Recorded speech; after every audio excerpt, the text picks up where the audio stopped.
بسم اللہ الرحمن الرحیم۔ بنگش ٹی وی میں خوش آمدید۔ ابھی جو ویڈیو میں آپ کے سامنے بنا رہا ہوں اس کا ٹائٹل ہے اصولوں کے ابلیس۔ آج سے کوئی 6-7 برس یا تھوڑا سا اس سے بھی پہلے کی بات ہے۔ میں اپنے دفتر میں آرام سے بیٹھا کچھ کام کر رہا تھا اور بڑے آرام کی حالت میں تھا کہ میرے دفتر میں 2 افراد آئے۔ وہ میاں بیوی تھے۔ وہ دونوں بڑی عمر کے تھے۔ میرے پاس آ کر بڑی خاموشی کے ساتھ بیٹھ گئے۔ آنے والی خاتون کا خاوند کچھ خاموش مزاج تھا، جبکہ اس کی بیوی بے چین اور مضطرب تھی۔ وہ کہنے لگی، میرا بیٹا 9ویں جماعت میں پڑھتا ہے۔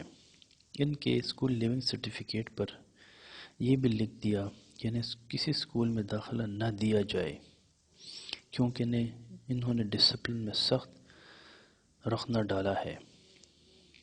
ان میاں بیوی نے مجھے کہا کہ ہم آپ کے پاس حاضر ہوئے ہیں کہ آپ پرنسپل صاحب سے سفارش کریں کہ وہ مہربانی سے پیش آئیں اور انہیں دوبارہ اسکول آنے کی اجازت مرحمت فرمائیں۔ میں نے ان سے کہا کہ آپ نے جس اسکول کا نام لیا ہے اس کے پرنسپل صاحب میرے تو واقف نہیں ہیں، لیکن میں ان سے درخواست ضرور کروں گا کیونکہ یہ ایک بچے کی معاملہ ہے۔ میں نے ڈرتے اپنے دفتر سے ہی انہیں ٹیلی فون کیا اور ان کی خدمت میں حاضر ہونے کا کہا۔ وہ کہنے لگا، اوہو، آپ اشفاق صاحب بول رہے ہیں، ہم تو آپ کے بڑے فین ہیں۔ اب مجھے کچھ حوصلہ ہوا کہ کام بن جائے گا۔ میں نے کہا کہ جی میں کب آپ کی خدمت میں حاضر ہوں، آپ سے ایک چھوٹا سا کام ہے۔ وہ کہنے لگا، نہیں، یہ تو ہمارا پریویلیج ہے اور ہمارے لیے بڑی سعادت کی بات ہے۔ اگر آپ ہمیں اجازت دیں تو میرے ساتھ اور بھی 2-3 ٹیچر آپ کی خدمت میں حاضر ہونا چاہتے ہیں۔ میں نے کہا، نہیں جناب، مجھے آپ سے کام ہے اور آپ مجھے ہی آنے دیجیے۔ میں نے انہیں ایک واقعہ سنایا کہ بڑی دیر کی بات ہے، یہاں لالا بھیم سین سیچر ہوتے تھے۔ وہ چیف منسٹر پنجاب تھے۔ وہ ان دنوں رات کے وقت ویر بہارت اخبار میں تربیت لیا کرتا تھا اور رات کو لالا نارنگ چند ناس کی خدمت میں جا کر وہ تربیت حاصل کیا کرتا تھا۔ ایک دن رات دوران کام چیف منسٹر کا ٹیلی فون آ گیا۔ وہ میری یہ سن کر کرسٹی گم ہو گئی کہ انہیں ایک وزیر اعلیٰ کا فون آیا ہے اور میرے ہاتھ کانپنے لگے۔ فون پر لالا نارنگ چند نے وزیر اعلیٰ سے کہا، جی مہاراج۔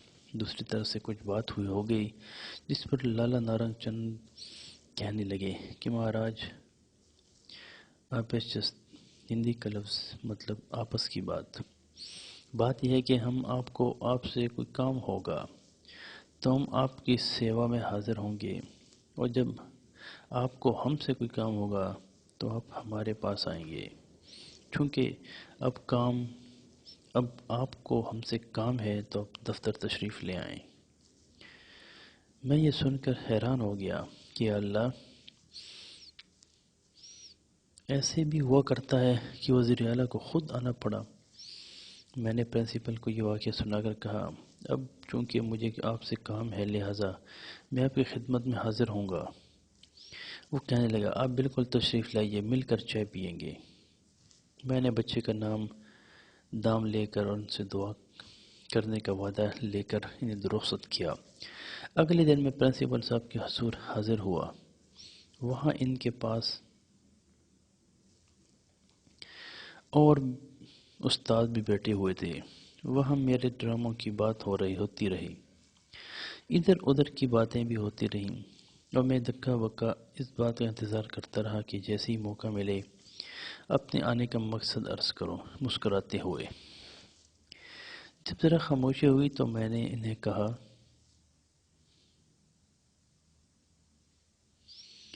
جس مقصد کے لیے آپ کی خدمت میں حاضر ہونا چاہتا تھا اس کا اظہار کرتے ہوئے آپ سے تھوڑا ڈرتا ہوں، لیکن میں اظہار ضرور کروں گا کیونکہ یہ بچوں کے مستقبل کا معاملہ ہے۔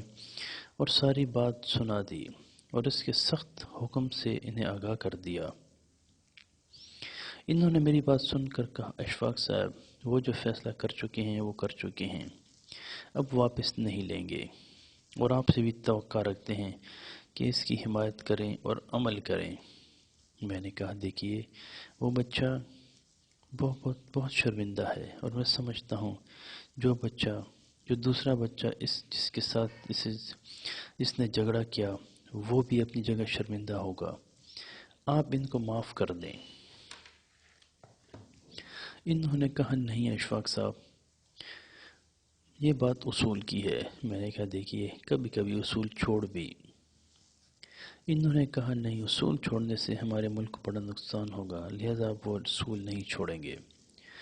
میری بڑی دیر تک ان سے بحث ہوتی رہی۔ وہاں موجود ان کے دوسرے ٹیچر بھی کہنے لگے کہ اشفاق صاحب، آپ تو رائٹر ہیں، آپ کو تو اصول توڑنے پر مصر نہیں ہونا چاہیے۔ میں نے ان سے کہا، آپ سب ٹھیک ہیں اور آپ کی ذمہ داریاں ہیں، لیکن اصول کی بھی کچھ سطحیں ہوتی ہیں۔ لیکن انہوں نے کہا، ہم اصول پر سمجھوتہ نہیں کر سکتے۔ جب انہوں نے 2 مرتبہ یہی بات دہرائی تو میں نے کہا، جی، یہ فکرہ تو سیاستدان بولتے ہیں، آپ تو استاد ہیں، استاد کے منہ سے یہ فکرہ مجھے کچھ اچھا نہیں لگتا۔ اس پر وہ کہنے لگے، آپ کا کیا مطلب اس بات کا؟ کیا اصولوں کے ساتھ سمجھوتہ کر لیا جائے؟ میں نے کہا، میں یہ بھی نہیں کہتا، لیکن اتنا سخت ہونے کا بھی میں اعلان نہیں کر سکتا جیسا کہ آپ کر رہے ہیں۔ وہ کہنے لگے، ہرگز وہ اپنے اصول نہیں توڑیں گے۔ جب وہاں کچھ تلخی بڑھ گئی، لیکن مہذب پن اب بھی قائم تھا۔ وہ کہنے لگے، دیکھیے، آپ یہ کیسے کہہ سکتے ہیں کہ اصول توڑ دے دیجیے؟ اتنا بڑا انسٹیٹیوشن جو ہم نے بنایا ہے، تو کیا یہ اصولوں قاعدوں کے بغیر ہی چلے گا؟ میں نے کہا، سر، اگر آپ بہت زیادہ اصولوں کو ماننے لگے اور بہت زیادہ اصولوں پر کارا بند ہونے گئے تو زیادہ سے زیادہ آپ ابلیس کے لیول تک جا سکتے ہیں، اس سے اوپر نہیں جا سکتے۔ اس پر تمام حاضرین پروگرام ہنسنے لگے، کیونکہ ابلیس نے ڈکلیئر کیا تھا کہ وہ اصول پر قائم ہو رہوں گا۔ اللہ سے اس نے یہی کہا تھا کہ اللہ تعالیٰ، میں اصولوں پر سمجھوتہ نہیں کر سکتا۔ اس پر اسے اللہ نے کہا، تو دفع ہو جا اور یہاں سے نکل جا۔ وہ کہنے لگا، کیا پھر اصولوں کو چھوڑ دینا چاہیے؟ میں نے کہا، پرنسپل صاحب، اصول کو نہیں ماننا چاہیے، اصول ساز کو ماننا چاہیے۔ جب وہ کہہ دے کہ آج سے تمہارا قبلہ یہ ہے، دوسری طرف منہ کر لو، تو حکم پر نماز پڑھتے پڑھتے گھوم جانا چاہیے۔ میری اس بات پر کہنے لگے، نہیں، وہ ابلیس کی بات تھی اور تھی۔ میں نے کہا، دیکھیے، آپ ان بچوں کو معاف کر دیں، معاف کرنا ایک کمال کا عمل ہوتا ہے۔ کہنے لگی، ہم ان کو کیسے معاف کریں؟ میں نے کہا، جیسے آپ نے انہیں سزا دی تھی ویسے ہی معاف کر دیں، اور جیسے انہوں نے پریئر کے وقت لڑائی کر کے سزا لی تھی، آپ ایسے ہی وقت انہیں حاضر کریں اور بچوں کے سامنے کہیں، میں نے انہیں سزا دی تھی، اب یہ اپنے کیے کی معافی مانگتے ہیں اور شرمندہ ہیں، اب ہم ان کو معاف کرتے ہیں۔ کہنے لگے، نہیں، ایسا نہیں ہو سکتا۔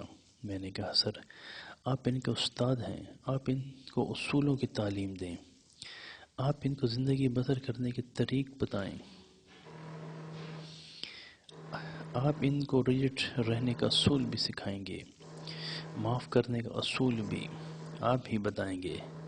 میں ان کے والدین کو نہیں بتا سکتا، یہ کام تو استاد ہی بتائے گا۔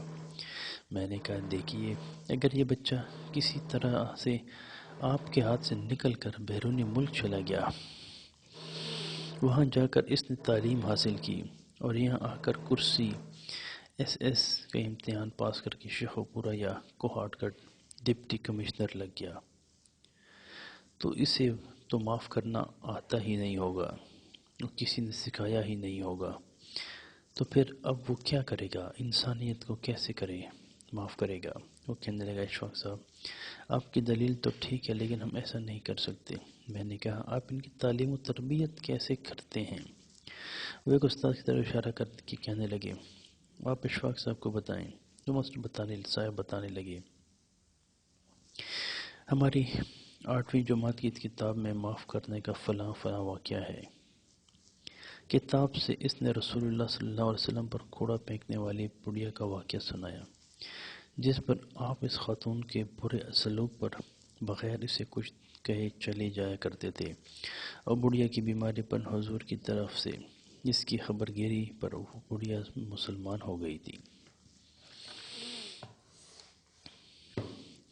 میں نے کہا سر یہ تو آپ نے چلیں پڑھا دیا ہے، آپ نے بچوں کو پریکٹیکل کب اور کہاں کرایا کہ بچوں جو معافی حضور اکرم صلی اللہ علیہ وسلم نے اس بڑھیا کو دی وہ اس طرح کی تھی۔ وہ استاد کہنے لگے جناب ہم تو بچوں کو صرف کتابی علم ہی دیتے ہیں، عملی نہیں۔ وہ پرنسپل تب تو میری بات نہ مانے، لیکن اللہ کا شکر انہوں نے گھر جا کر کچھ سوچا اور تیسرے دن مجھے فون کیا اور کہا آپ کی باتیں ٹھیک ہیں لیکن میری تربیت ایسی نہیں ہے۔ میں نے کہا کہ جی میں آپ کا احترام کرتا ہوں اور یہ بڑی خوشی کا مقام ہے آپ انہیں معاف کر رہے ہیں۔ وہ مجھے کہنے لگے کہ اس معافی اور اس بارے دلائل دینے کی بات آپ کے ذہن میں کیسے آئی؟ تو میں نے ان سے کہا جی میں یہ باتیں یہ خیال میرے ذہن سے نہیں نکلا اور یہ میری بات نہیں۔ ایک دفعہ میرے تھائرائیڈ گلینڈ بڑھ گیا تھا تو سرجن نے کہا اگر اسے چیر دے کر نہ نکالا گیا تو یہ خطرناک صورت اختیار کر سکتا ہے۔ تو میں نے سرجری کروانے کے لیے آپریشن تھیٹر میں لیٹا اور وہاں ایک نرس تھی جو بڑی ہی اچھی اور پیاری اور ذہین تھی۔ اس کا نام فرخندہ تھا، معلوم نہیں اب کہاں ہوگی۔ وہ مجھ سے باتیں کرنے لگی۔ جب مجھے بے ہوش کرنے کی ڈوز دی جا رہی تھی تو بجائے اس کی ایک دوسری نرسوں کی طرح 1 2 3 4 5 کی گنتی شروع کر دیتی، اس نے مجھ سے میرے پروفیشن کے بارے میں بات چیت شروع کر دی۔ مجھے اتنا یاد ہے کہ اس نے کہا کہ تو بڑی چالاک ہے اور میں گیا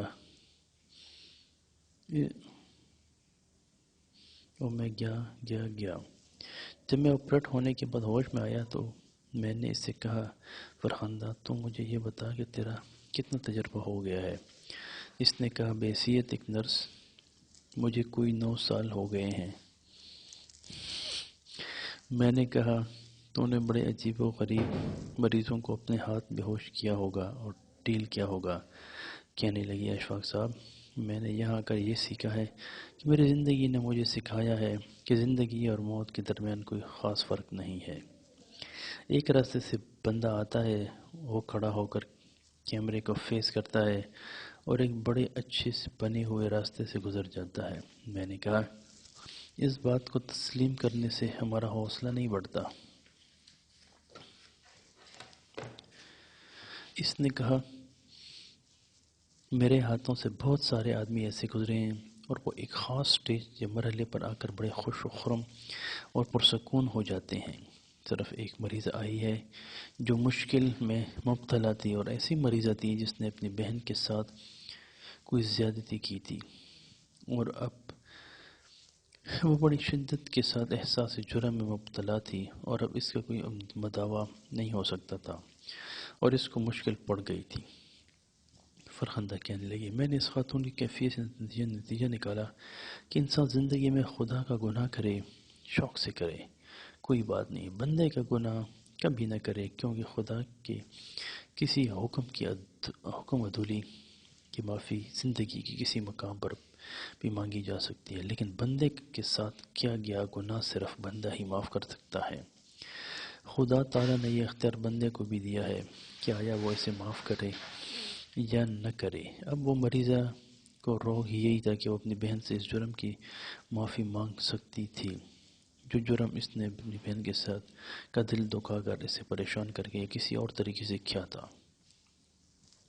اس کی بہن موجود نہیں تھی، وہ معافی بھی نہیں مانگ سکتی تھی۔ اب اس کا مسئلہ یہ تھا اللہ تو رحیم و کریم ہے، معافی مانگنے سے یا معافی نہ مانگنے پر بھی اپنی رحمت سے کسی انسان کو کوتاہی و غلطی معاف کر سکتا ہے، اور یہ اختیار وہ رکھتا ہے، لیکن خدا فرماتا ہے کہ وہ ایسا کوئی گناہ یا غلطی معاف نہیں کرے گا جو اختیار کسی انسان کو اس نے دے رکھا ہے، اور کسی انسان کا دینے کا دار خدا سے معافی مانگ کر جان خلاصی نہیں کر سکتا۔ اس طرح والدین کے ساتھ حسن سلوک کی سختی سے ہدایت کی گئی ہے۔